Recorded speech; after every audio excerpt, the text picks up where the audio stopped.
Hello and welcome to NASI's Pre-Sales Power Up, where we bring you exciting and relevant topics to dive into with various guests. Some might be renowned authors, other NASI members, or guest speakers to shed some light on various industries, help us learn something new, and power up our knowledge. My name is Diana Cervantes. I am the NASI president, and today we are here with a special guest.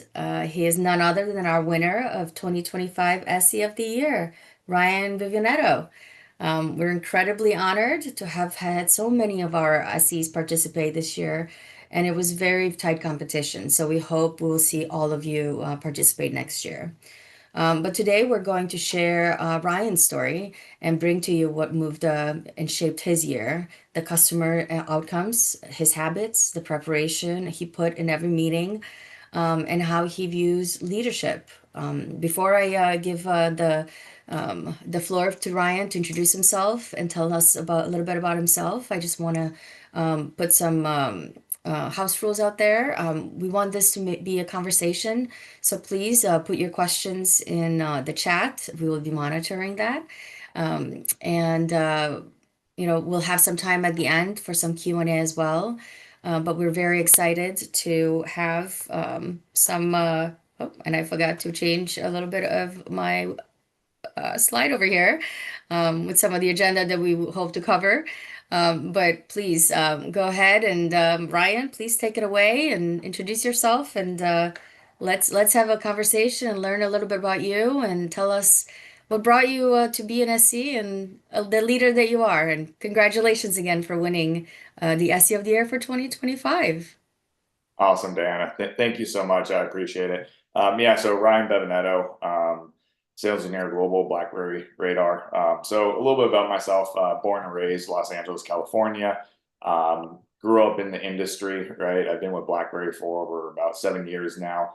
But having a family that grew up in the industry really helped tailor me, to kind of where I'm at today, right? Those foundational building blocks, the knowledge, the experience, is kind of tribal knowledge back in my hand, right? But yeah, fortunate enough to have a wonderful, beautiful wife with four amazing children. We're heavily involved in sports, so for us, if I'm not working, you know where to find me, right? We're out on the sports fields 7 days a week, so we got a pretty busy life in front of us. Well, that's awesome. Wow. Yeah, 7 days a week is a lot, and I can definitely relate with two kids of my own. But you definitely have a little bit more on your plate. Well, that's awesome. Well, welcome to the show.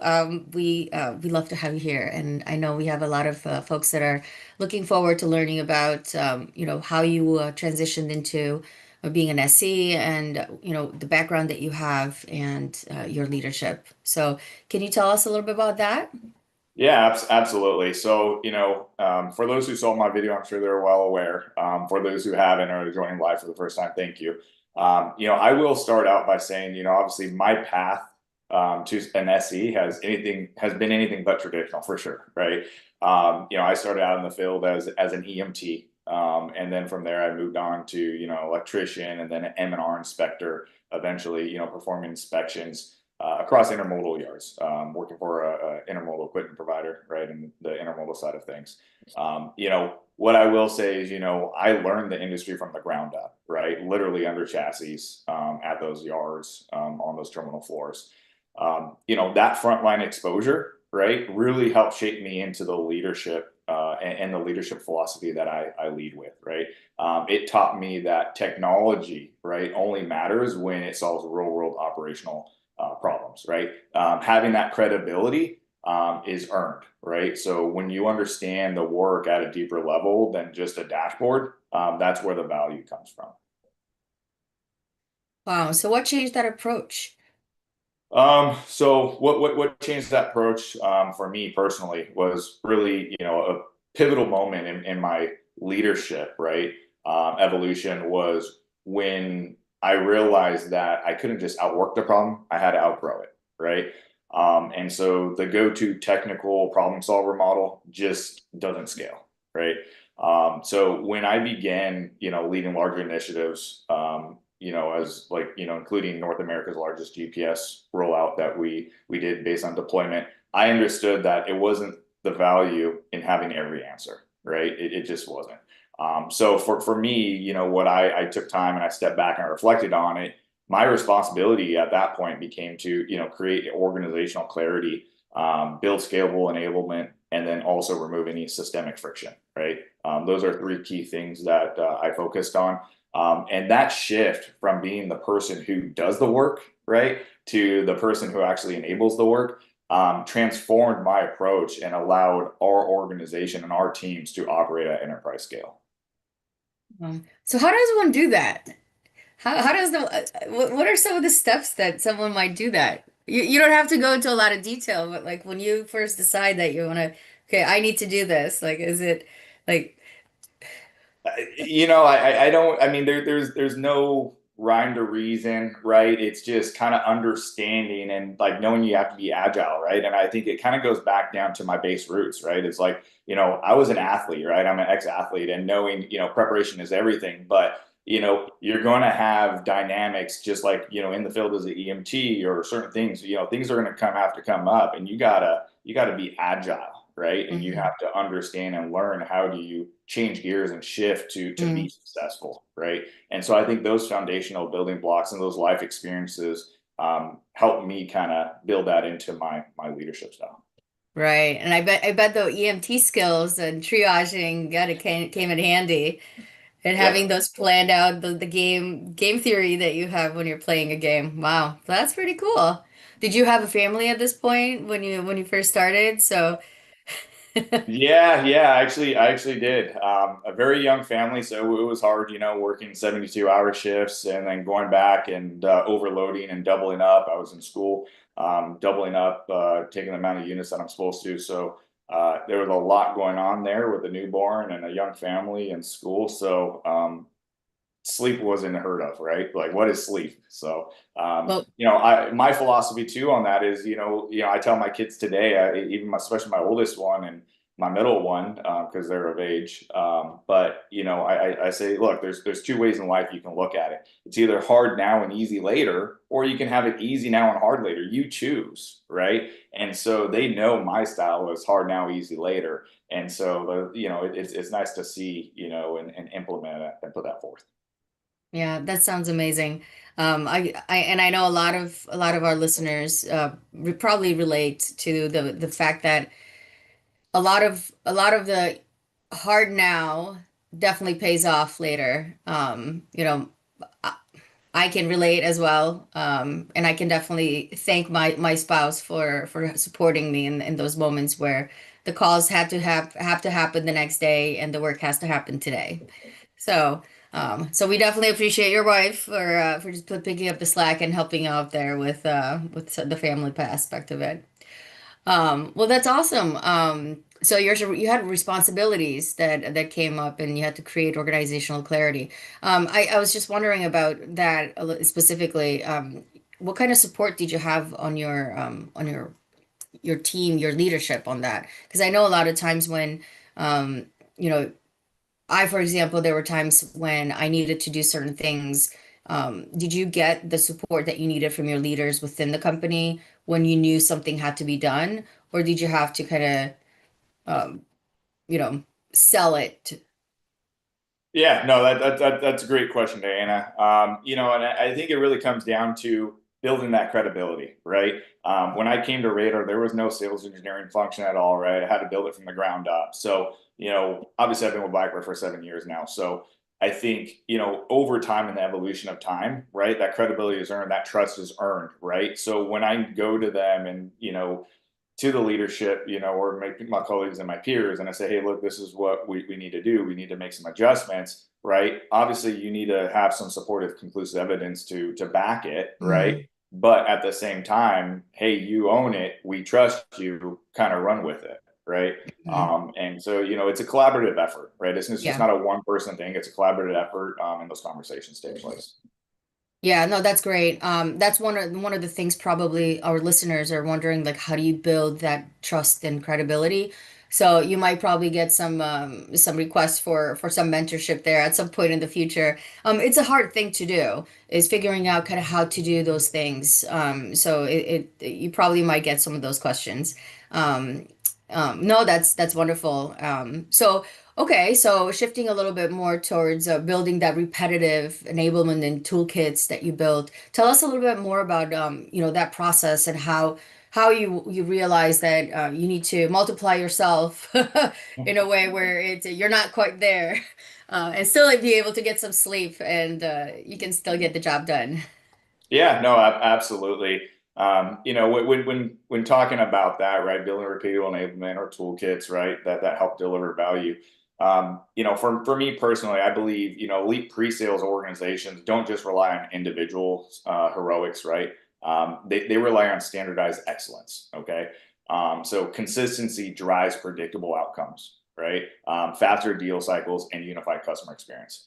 I think that's very important to hit home on, which in turn led me to, really thinking, to the thinking and development of the Radar SE toolkit that I mentioned, right? Mhm. So, that transition from having the tribal knowledge that I know, right, and framework to moving it over to an enterprise framework and build a replication of it and scale, right? Including, examples of, standardized demos or integration playbooks or installation onboarding issues, and also pilot and validation frameworks, right? So that's kind of what the Encompass entails, Diana. Okay. So I'm going to stop for a second. We do have a question that came in from a chat from Monica P. So one of the questions that came up from her was that what's your go-to way to shift the conversation off price? So this is a very common question that comes. So we are very curious in your discussions with your customers. What is that method that you use? To do that, to answer that for her. Yeah, absolutely. I'm happy to answer that. And, I think this, I know based on the topics, Diana, that we have covered, I believe I'll be able to answer this question here later on here in the Okay. webinar. So I Okay. appreciate the question coming through, Monica, and I'll be able Yeah. to provide you an Yeah, update on it. let's table this for a little bit, and then if it doesn't answer your question, Monica, by the time we're done and we're into the Q&A section, then we'll come back around and see if we can give you the answer that you're looking for. So, okay. So we'll keep it on the table. So, um okay, so going back to let's see, where were we? So we're talking about your philosophy and style. Let's talk a little bit about more your philosophy in terms of building your system. Yeah. Yeah, absolutely. So, when it comes to my philosophy and what effect does the enablement look like, right? So, my philosophy style is very simple, right? If you want to go fast, go alone. If you want to go far, right, build systems that outlast you, right? If something happens more than once, right, or more than twice, excuse me, operationalize it, right? So that's very important, right? Effective enablement should accelerate ramp time. It should increase technical and commercial confidence. It should eliminate any ambiguity, and then also ensure that every customer has the same high caliber journey, right? No matter who's presenting. I think that's very important. When you build systems instead of one-off efforts, right? Teams don't just perform better, right? It compounds their Mhm. impact, and I think that's very important. So ultimately, that's what enables scalability at that. No, that's true. That's true.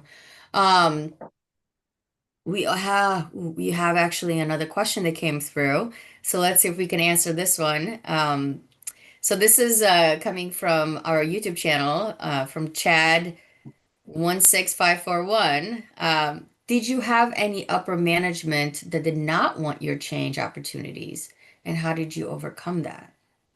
Yeah, I mean that's a great question. I think with any organization, right, that there are always going to be some, what ifs or hey, we don't want to change that, and that just has to be heard, right? You have to be receptive to understanding their point of view, and if your peers or your leadership says no, then no's no, right? You have to improvise. You gotta pivot. Okay, hey, that's not the door we're gonna go down. We have to go here, and you have to think of an alternative and bring an alternative forward to present to them in that, right?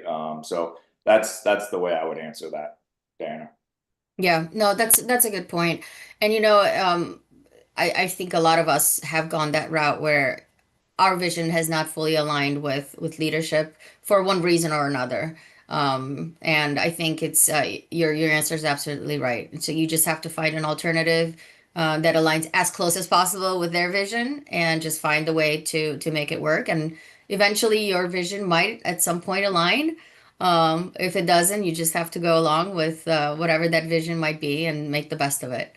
Um, Okay, so I feel like our next point that we're going to cover is around framing the value and the outcomes. And I think this comes back to Monica's question.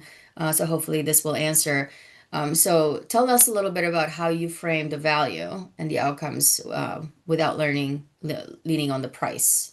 Yeah, so I will say, one of the highest leverage skills as a sales engineer in sales engineering is evaluating the conversation from price to business impact, right? Um, Pricing is transactional and value is strategic, right? So I think understanding that is very important. So, the way I frame value, right, is through three enterprise lenses. So one is operational outcomes, right? Two is financial outcomes, and then three is risk reduction. When you know your audience, right? When you know their terminology, when you speak their language, whether it's the operators, the CFOs, the boardrooms, the solution is no longer viewed as a line item, right? It becomes an enablement of margin, velocity, excuse me, and resilience, right? So once the impact narrative is clear, right? Price stops being the center of the discussion. Yeah. No, you're right. You're absolutely right. Monica, did we answer your question? Yes, no?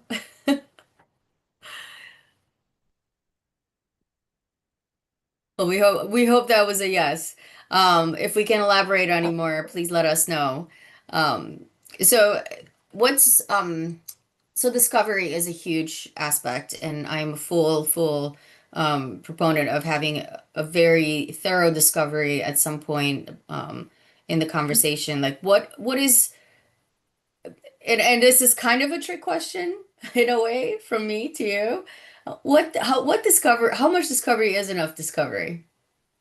Every opportunity is different, right? Every opportunity is different. It is a great question, Diana.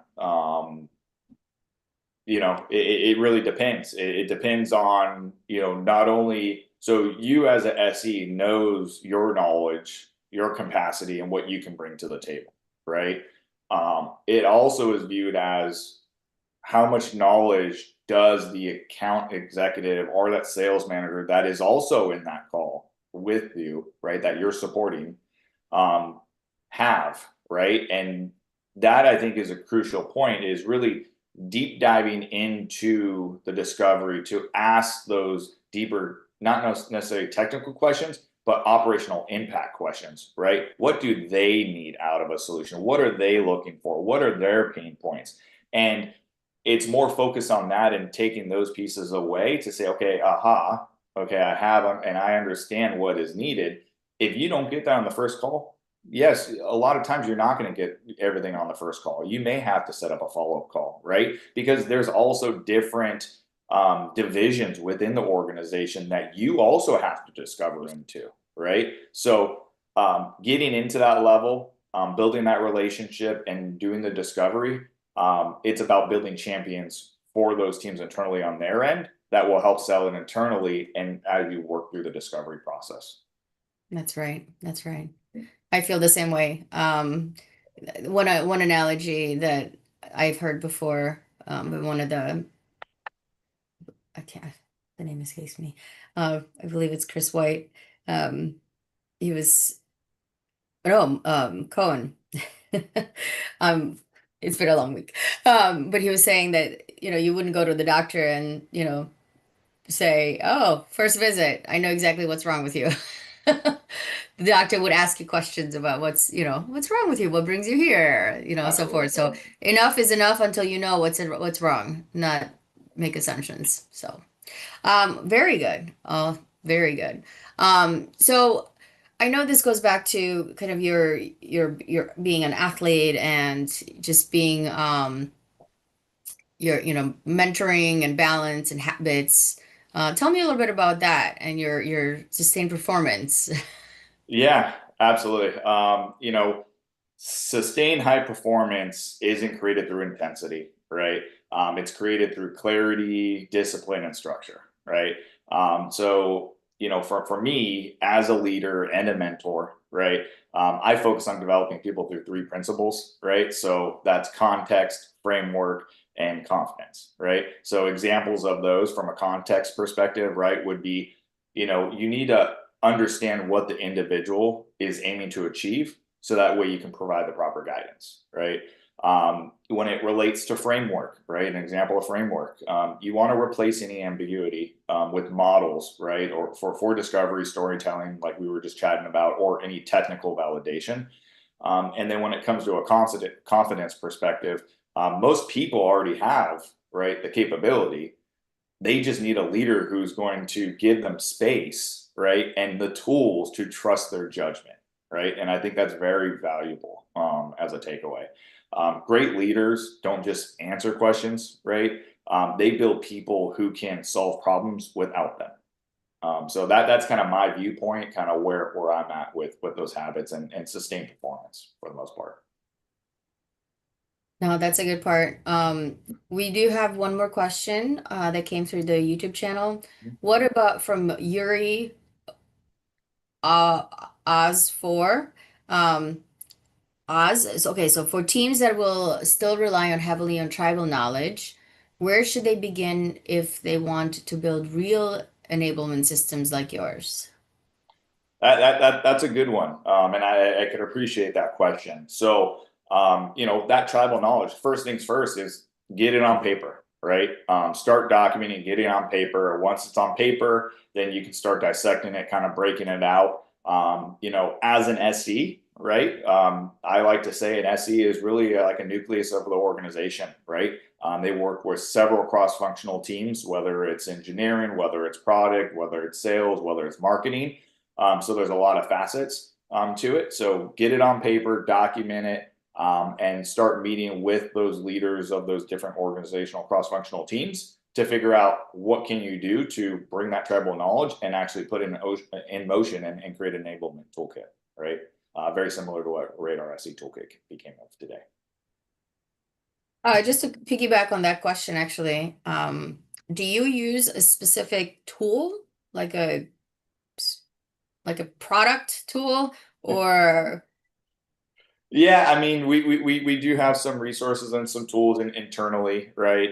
Based off of it. Obviously there is a, SharePoint functionality that they have available today. A lot of that is dependent on the organization. So I would just check with your peers, check with your leaders.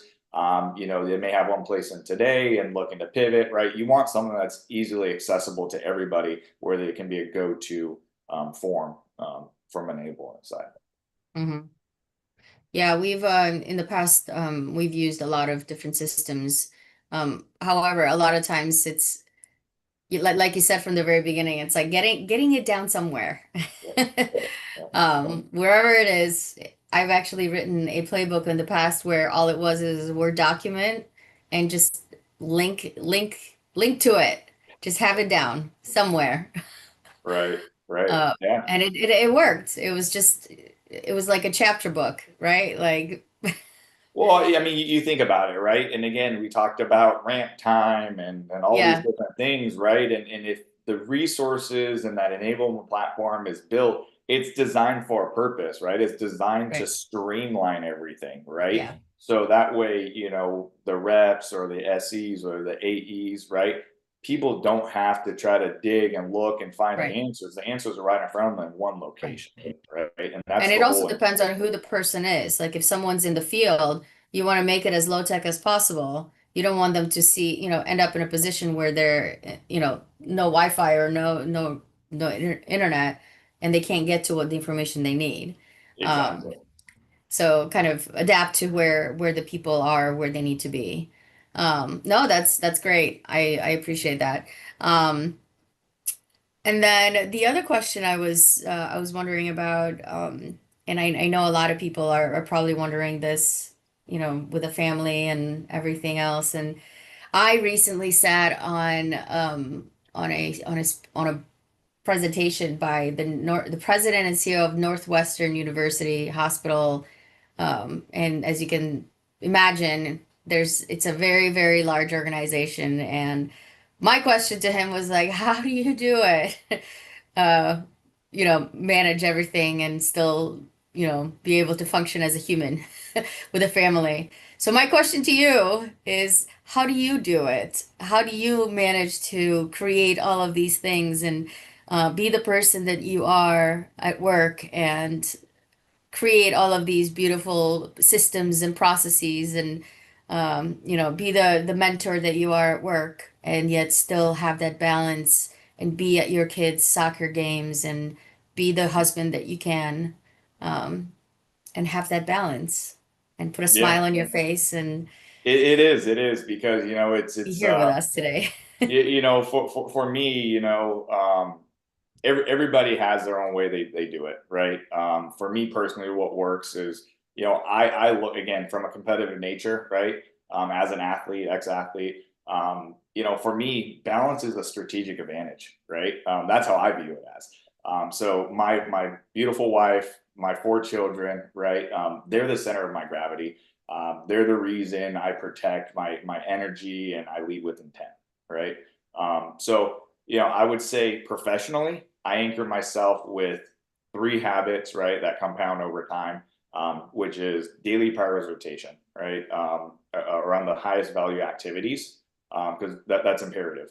Um, Time blocking is the second one, for deep and strategic work. And then the last one is going to be weekly focused reviews on what moved the business forward, right? Those three key things are very important for me, and how I balance and the habits that made me get to where I'm at today. Okay. When you operate with purpose, with structure, right? Performance becomes sustainable rhythm, right? It's not a cycle of burnout and recovery. And I think that's imperative because in today's society with SEs, they're probably like, man, I'm getting burnt out, right? I think I saw NAASE put a post in there, and one of the top things was, how do you prevent burnout of SEs, right? So this is kind of the framework that I use, and it works very well for me.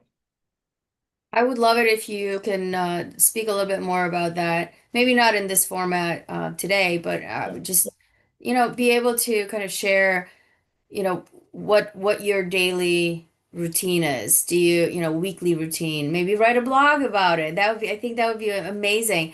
Do you have any resources that you read to lead you to that? Or is Yeah. it something that you've created over a period of time?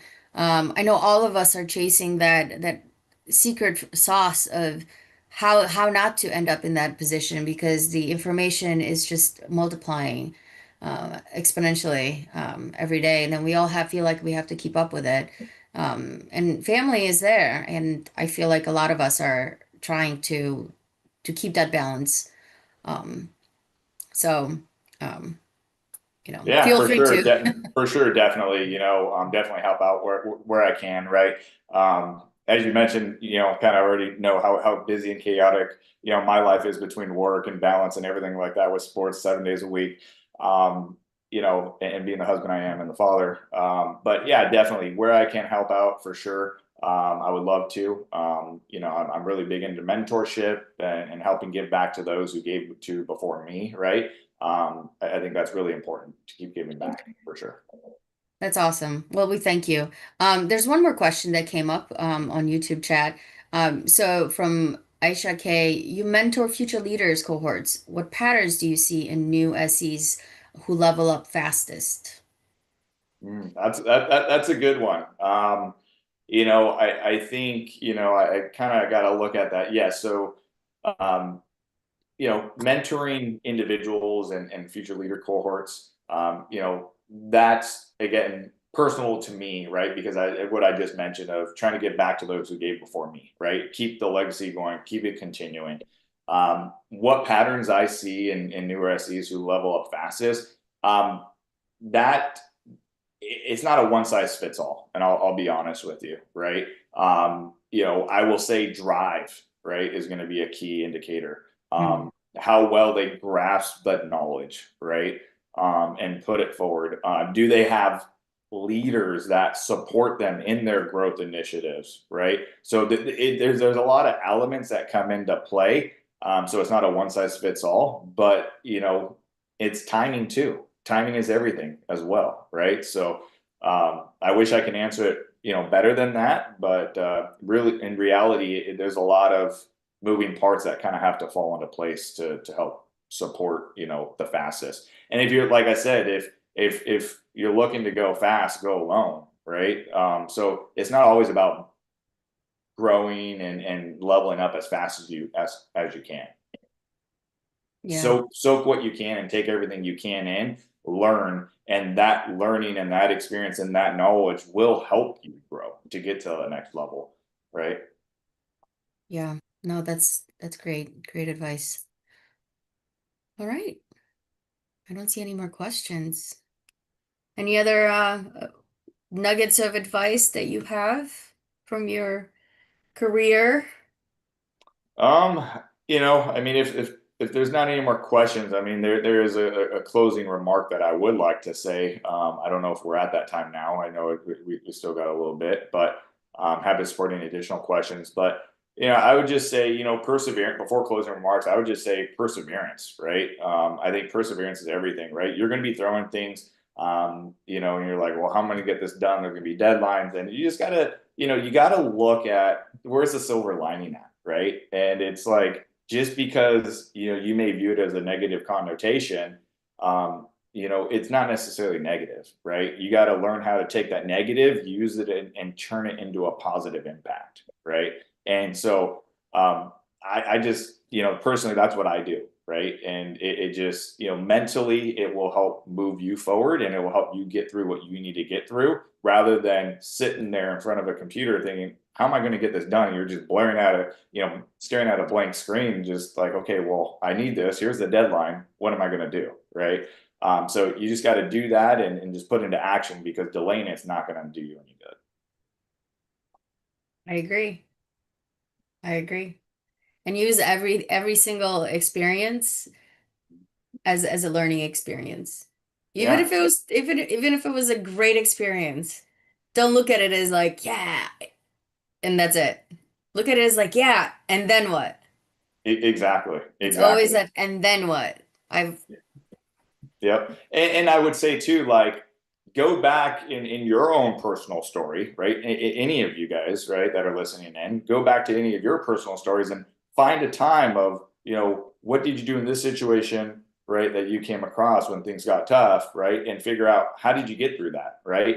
And by, hey, I tried it this way, it didn't work, right? Well, you already know what the outcome is going to be there, right? So you just kind of have to understand you already know your answer, but if you're still trying to, I would say, kind of procrastinate a little bit, right, and not get the jump start going.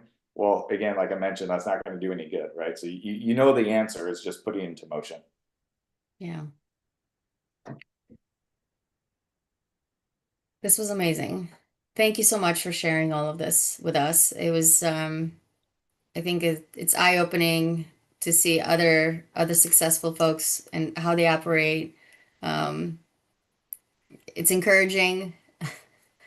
We love to see this, and we appreciate you. And thank you for being part of our community and opening up yourself to mentoring us and everyone else. And we look forward to many more nuggets of gold that you might want to share with us. So we appreciate Yeah. you. No, Diana, Um, absolutely. I appreciate it. And I'll just say, for anybody that has any additional questions outside of this forum or in this webinar, feel free. Don't hesitate to reach out. Follow me on LinkedIn, message me. If you're part of NASE, reach out through there. But I'm here to help support, mentor, and keep, SEs going for our great industry that we're a part of, right? It's a collaborative effort. In closing remarks, I would like to say scaling isn't about doing more, right? It's about empowering more. If we do that well, the next generation will stand on stronger shoulders than ours, right? It's not about being the smartest person in the room. It's not about making you the hero, right? It's about making others shine brighter around you. So I'll end it there. Thank you. Yeah. So before we do end the conversation, I do want to share another slide. Um, and I'm going to just give me a second here. We do have a few things to share about NASI. Um, Back to my little slides here. A little bit about what's going on with us. So we do have LinkedIn frames. So this is a few things that you can self-service yourself once you get into your profile. Um, I do have something that, so you guys can see, I pulled it up on my profile. So if you can see here, this is kind of what it looks like. So if you want to put your little sales engineer, you can do it now in your profile, so you can do it yourself. So it's going to appear once you log in. You can have it over here on the LinkedIn frames. So that's new for you guys. We do have a new SE book for directory that you can go and you can filter through some of the titles. We have a mini study published that we based on the poll results. If you see them on LinkedIn, you can now check it out over there. And then we also have some updates to the CSE page. So you can go through and it has a little bit better, clearer steps, and you can go through and read a little bit better and check it out. So all of this is updated on our website. So you can go check it out at salesengineering.org. So once again, we do appreciate you guys joining us for today. And if you have any questions, we're gonna stick around for a couple more minutes. And if not, we really appreciate you joining us today. Your time is very valuable, and spending it with us was amazing. And we're always here for you for any other questions and support. Check us our website, and if you see anything that interests you, we are here. Email, LinkedIn. Phone call. I think we have a number over there that we're happy to answer and talk to you. Give us a call, shout, and we're happy to answer. Again, Diana Cervantes, Ryan here is our winner of 2025 SE of the Year, and we look forward to speaking with you. Awesome. Thank you, everybody. Thanks, everybody.